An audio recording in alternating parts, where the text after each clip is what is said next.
Hello students, welcome to Btech360. If you want to study abroad, one of the important things that you must know is that it is not just the tuition fee that determines the total cost. There are a lot of other costs that keep adding up, and that might be much more than even the tuition fee at times. So what we are trying to do now is to actually explain to the students and parents of the kind of costs that they should be factoring in when they're making the decision of actually studying abroad.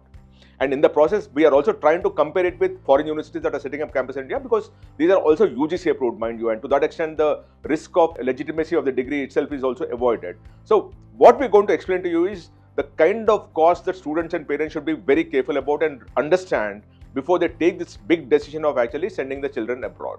Now let me explain to you the whole thing, right? We're talking about foreign campus in India also and study abroad. We're comparing the two because it's the closest thing that we can think of, and we'll talk of the cost, the scholarship, the forex, the dollar loans, the visa and job risk comparison, and for parents and everything, right? Now, one of the things that you must remember is whenever you're dealing with a study abroad option, the cost is guaranteed because that's not going to come down, it's only going to go up in all possibility.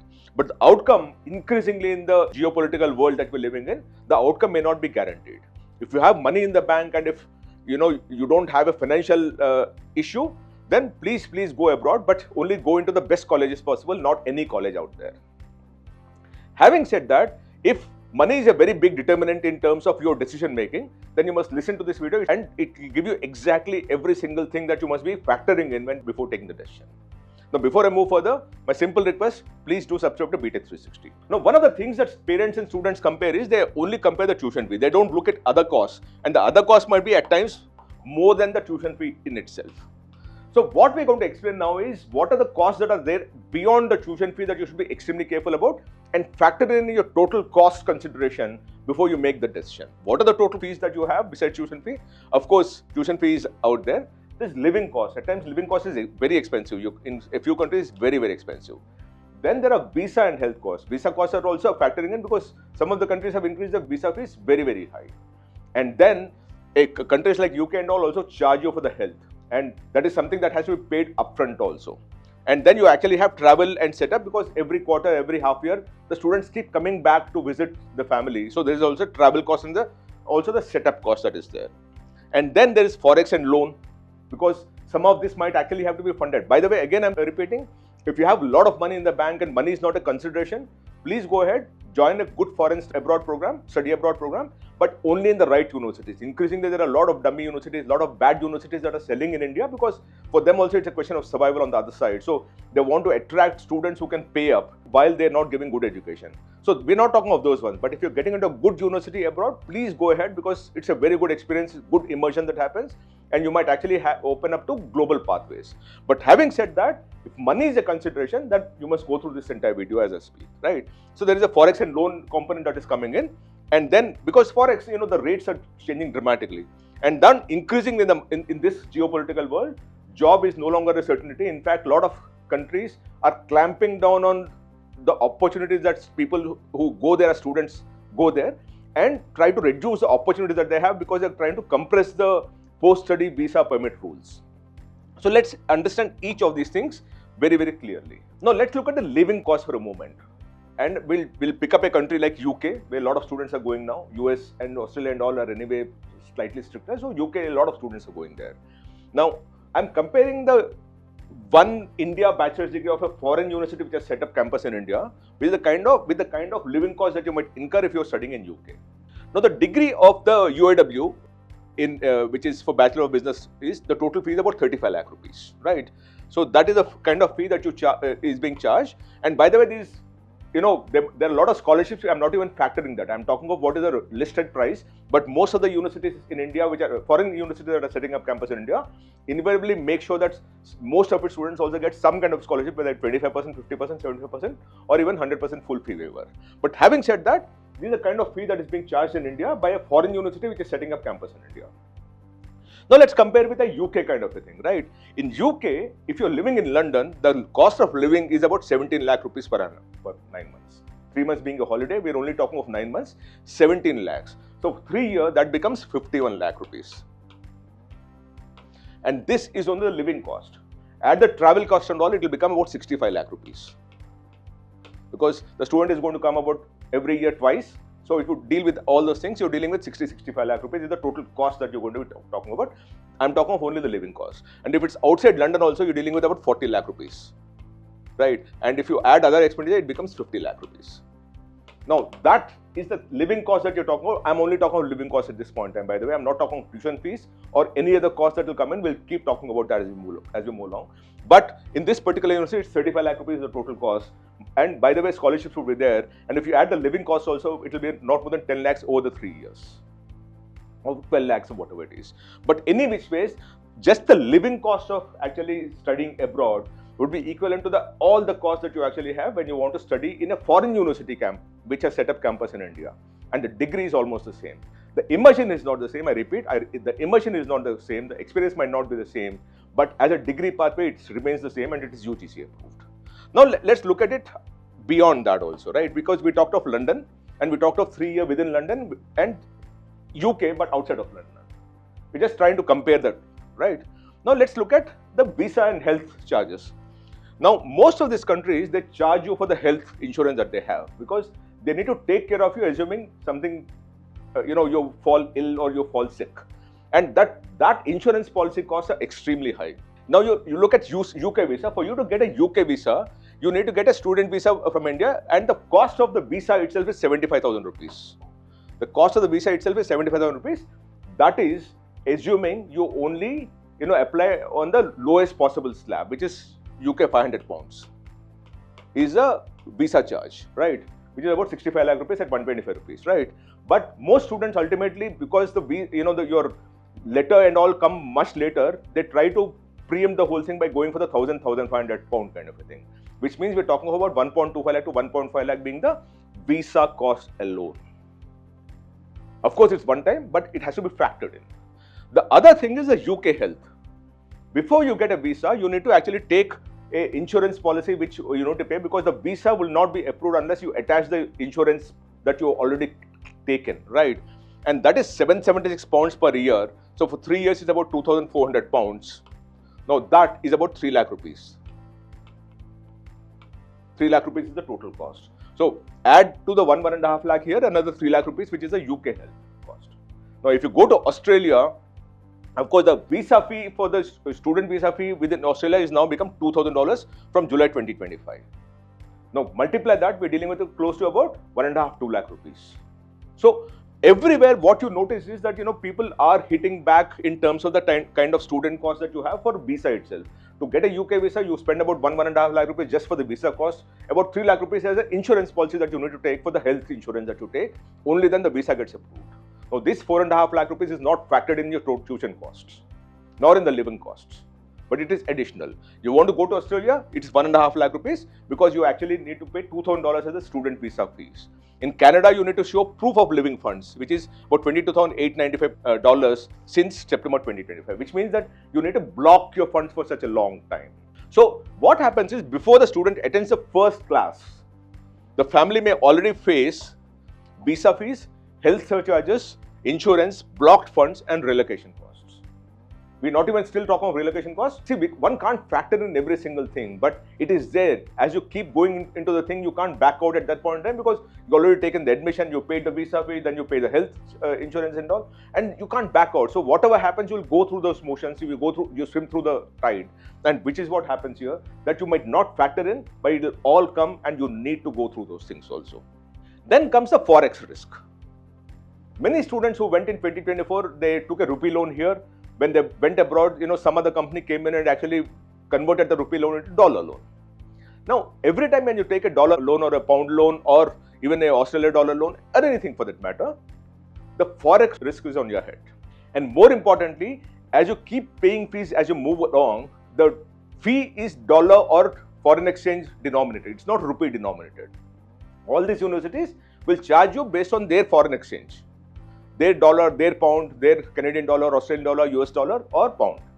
Now that keeps increasing. So to begin with, you can say that it's $30,000 per month, per annum. But when you convert that into rupees, this year it might be about say 95 rupees, next year it might be 110 rupees, which is what happened in many cases because people who went in 2024, the dollar was 83.5. They would have factored in the tuition fee based on the dollar rate of 83.5 rupees. but it's now 95.24. The jump is 14.1%. British pound was 104 rupees. Now it's 128 rupees. The fee jumped by 23% straight away. This was not factored in. It doesn't get factored in your cost consideration, because what you do is when you're doing the tuition fee calculation, the living cost calculation, you're doing it on the current prices. You say, okay, the fees is $100,000 over the next 3 years. Add to that living cost of $50,000, so $150,000 at 95 rupees. You say, okay, 150,000 and 95 rupees, it's about 1.4 crore rupees. The same thing was done earlier in 2024 also, but they actually saw this kind of a jump, about 22, 24, like Australian dollar jump by 25%. And the way it is looking, this seems to keep accentuating this liabilities on the student, because they will not factor in. Once you get into it, once you get into a college there, you need to pay the fee, and you need to pay that fee in that local currency. And that is, when you take a loan from India, you're going to take it on this particular rate. So the Forex risk at this point in time is very, very high. And people who've gone abroad 2 years back, 3 years back, or last year also, are paying a big price for that, because they did not factor it in, or it was not in their control. But the loan has to be taken in India to pay that fees. And the loan amount will keep increasing every single time this dollar keeps increasing. Or the Forex, as long as Indian currency keeps devaluing, which is what seems to be happening over the last 3-4 years, the burden on the student and the parent keeps increasing, and that has to be factored in. Right. So we're dealing with about 15 to 25% growth in the 4 key markets that we talked of, which is USA, Great Britain, Australia, and Canada. Right. So this is why a foreign fee is not a fixed rupee commitment. The family absorbs the currency shock, and most families at this point in time are absorbing the currency shock. The next thing is the dollar loan trap. Some of these people would also actually take a loan. Now, what happens when a loan is taken? In the earlier case, I talked of how you will be paying more in rupees, though it was not factored in. Now, let's talk of a person who has actually taken a loan for that. Right? Let's say the dollar denominated loan is $80,000. Right? Now, in 24-25, you at $80,000, it was 63.8 lakhs or 67 lakh rupees. Today, they're paying 76 lakh rupees because of 95.24. The extra burden is about close to 10 lakh rupees or 15%. And if it is Great Britain, it is 22% more. If it is Australia, it is 25% more. Imagine the kind of burden that is coming back to the student and the parent, and that is a loan, mind you, which means your EMIs get increased, the amount of EMI that you need to pay also increases, the EMI period also gets increased because you can't obviously service the EMI the way it is structured. So the student did not borrow more, the university did not increase the fee, the rupee weakened. There is no fault of anyone, but the student is going to pay more, the parent is going to pay more, and that is the problem here. Then you have the correct, if you have to just do the EMI math in this whole thing, let's assume that it's a loan that was taken, right? The dollar EMI is 1,057 and there's no change. But a rupee EMI, what was 88,275, has now become 1,690,000 based on the earlier calculation that I talked of, which is a 12,415 rupees per month extra EMI. Either you pay that, which means you factored in for paying about 88,000 rupees, now you're going to pay 1,690,000. By the way, that is again at the current cost. If the dollar keeps increasing, this will keep moving up. It is not a constant, it keeps increasing. By the time you finish your graduation, what is this rate, 95.24, will also tell you, because initially you're not paying money, the EMI is not being paid now, you'll pay the EMI after you graduate and after 6 months of 1 year moratorium. In that case, assuming this keeps increasing at the same pace, the kind of burden that the student has to pay is unimaginable, and that is the problem that you'll deal with. And the EMI is not just 12,415 per month, if income is in rupees, affordability changes. And that is a problem we're talking about. Right? And we talk of 14.1% increase in EMI itself. Now you do the reverse math of saying that, okay, I can't pay more EMI, what should I do? Your period for which you will pay the repayment also increases. What was earlier 120 months, just because the dollar changed, it became 153 months. And that is, remember, that is at the current rate, which is 95.24. If it increases further, this 153 might shoot up to anything. Again, this is not factored in, but that's how it's going to be.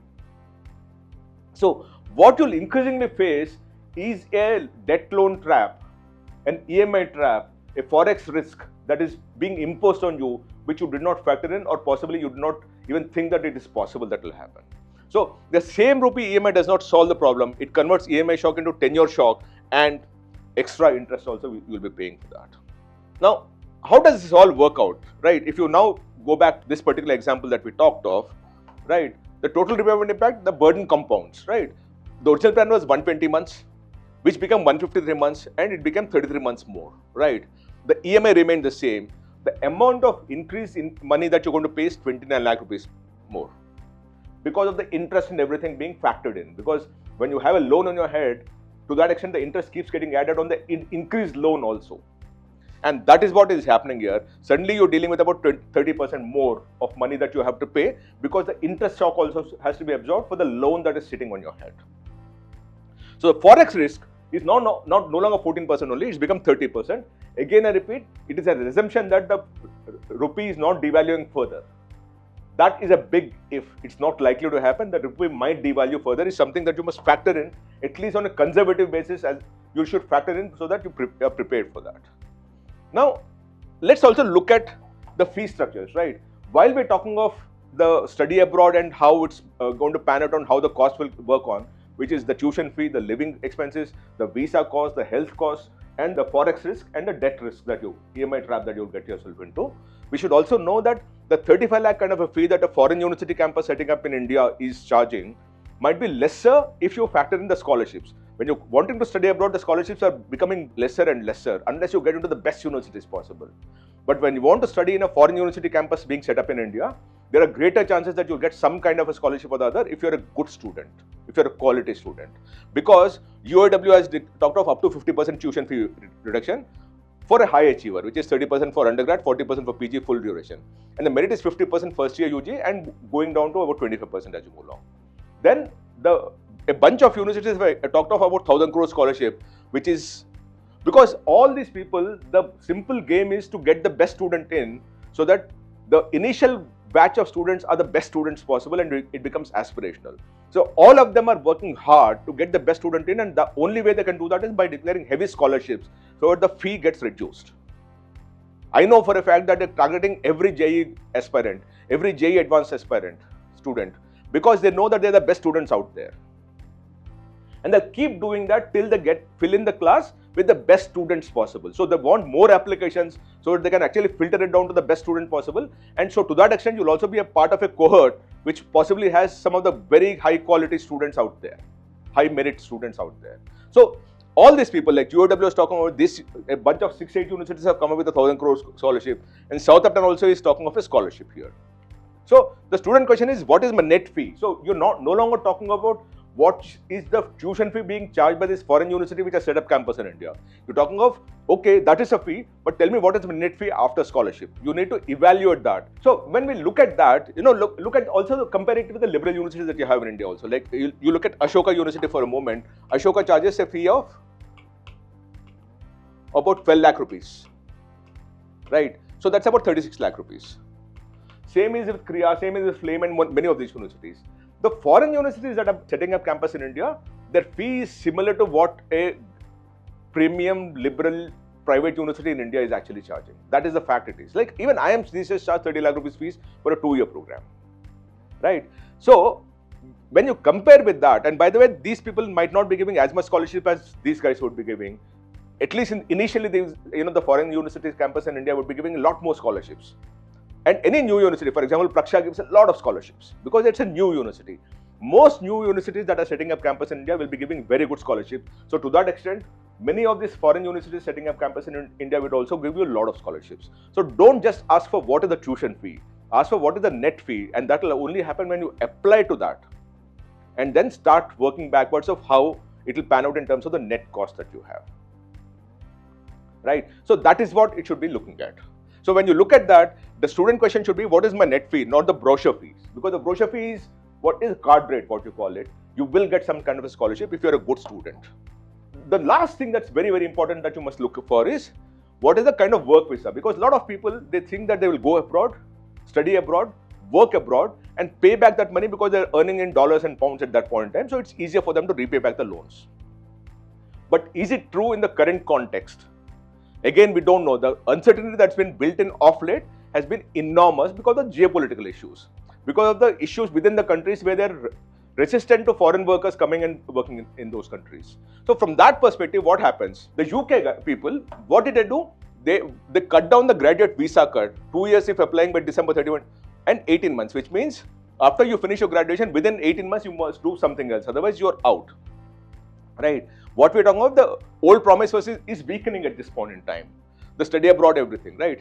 And Canada, language proof and field course eligibility now matter for many applications. So they're making it difficult for you to get onto a job unless you satisfy certain right? US, there is a H1B uncertainty. They will get a visa for work and all is a big uncertainty. Job offer does not guarantee long-term work authorization. Cap and lottery remains central. Right? Australia, the graduate route tighter. Visa rules, costs, age limits and durations require careful checking. So what was slightly more easy earlier is become much more difficult at this point in time. So the default route that you'll study there, work there and repay the loan may not hold true any longer. Many people might have to come back to India after you finish your education there, which means that you've taken your loan to repay based on the foreign exchange thing, but it may not happen because you need to come back and earn in rupees and repay back a dollar loan. And that will be a bomb. That will be something that will really be difficult for many people to cater to. Now with all those things, and we're talking of placements, by the way, the Indian campus would at least work on your placement because they know that that's a proof of the outcome, the student outcome that you're talking about, right? Now, when you study abroad, the placement is not guaranteed. And increasingly, when the visa issues are becoming very, very sensitive, many of the employers don't want to recruit students who are foreign students for the simple reason that they need to work on the visa things also. And even if the company wants to employ you, you might not be able to get a visa. So to that extent, they're very reluctant. So what happens is you need to apply alone. You need to network hard, right? Because there is no centralized placement process the way you have it in Indian campuses when you want to study outside of India. Then you need to network hard because internships and referrals matter a lot for you to get anything out there. Then you have to compete locally. Local students may have visa advantage because, between two equally intellectual and equally intelligent and smart students, the company might prefer a person who is from their own country because there is no longer visa uncertainty. And to that extent, even though you compete locally, you might be at a disadvantage as compared to a student who is a citizen of that particular country. Then you need to find a sponsor. And a lot of employers want to avoid the visa complications, so they don't want to sponsor also. And then beat the deadline, which is the 18 months now that you have in UK and many other countries. There are other deadlines. Because you need to finish all these things while studying and once you graduate, you need to finish all those things. So the tuition is guaranteed. The rent is guaranteed. The loan is guaranteed. The job is not guaranteed. That is what you're leading to at this point in time. So with all those things, what is it that you as a parent must be careful about? We're not saying you must not send your child abroad. Send them to abroad when the university is good. The outcomes are more certain than what they are currently. And the fee and everything is something that you must factor in or calculate completely. Much of what is given to you might be an incomplete picture of the total cost that you will actually have to incur if you want to send your child abroad. So which is where we are putting up this whole thing, that what are the costs that should be very clearly about. There is a living cost which you must factor in. That's about 40 to 50 lakh rupees depending on which country you're sending it to, or 30 to 50 lakh rupees, right? If it's UK, about 50 lakh rupees, and if it is any other country, it might be 25, 30 lakh rupees. So that is something you must factor in. The visa costs are very high and the health costs are very high even in UK and all. So that is about 4.5, 5 lakh rupees if you're dealing with just visa and health costs. The insurance package that you want, that's about 5 lakh rupees. So we're talking about 50 lakh. We're talking of UK, by the way, here, right? UK is 50 lakhs being the living cost. Then you talk about 5 lakh rupees being the visa and health cost. Then you have the foreign currency cost, which has been about 22%. Then you have the dollar loan EMI that is moving up because of this. So of course the 22% is factored in any which ways. Then there's a work visa issue that might come or may not come because it is now 18 months only, right? And then the job risk of whether you'll get it or not, again, it is not objective, but it has to be factored in also. And these are some things that you must be looking for and calculating or reverse calculating before you make that big decision of sending a child abroad. These are no longer uncertain. These are very, very certain. The costs are certain. The loan is certain. The fee is certain. The Forex risk is certain. What is uncertain is whether you'll actually get a job there or not. And assuming worst case, if you're pushed to the wall and you come back to India, then you're going to earn in rupees and repay back the dollars and pounds that you have borrowed. And that is something that you should be bothered about. Our intention is simple. Whenever you ask a question for a study abroad counselor who pushes you, or you want to take a decision for yourself, you must ask, what is the net fee after scholarship when you're dealing with a study abroad versus study in India and everything, and not the brochure fee? What happens if the rupee weakens? You must ask this question, another 5, because right, it's already weakened about 20%. What happens if it goes up by another 10%? Is the loan in dollars while future salary may be in rupees? You must ask yourself this particular question. What happens if the earning is in the rupees, but the loan would be on your dollar terms, right? And if EMI cannot rise, how many extra months will you take to repay? In this particular case, almost 20% more is what you did. And what is the exact job plus visa pathway after graduation? Because this, in most countries, is becoming more and more difficult unless you are a skill, you are a talent that this country really wants to desperately hold on. And all these are uncertain things. And only from that perspective, I'm saying that please calculate the total cost. Don't just compare the tuition fee with this tuition fee and start working on it. The other cost that you're going to incur would be more than the tuition fee combined. And unless you factor that in, don't take a decision because you're just comparing one part of it, because there are a lot of other things when you want to study abroad which needs to be factored in, and that seems to be really, really taking a lot of toll on a lot of parents and students, especially of those students who went out in 24 onwards. So look out for that, look out for the geopolitical issues, look out for the visa pathways, look out for the work visa permits, look out for the costs that are there, look out for the Forex risks that your people are taking, look out for the kind of loan that you must take, whether it's dollar denominated or rupee denominated, look out for the internship opportunities, look out for how easy it is for you to get a sponsor, if at all you can get a sponsor, and then take the decision, because otherwise the burden is on you and that might really be a struggle for all of you. I hope this helps you. Thank you so much. Namaste.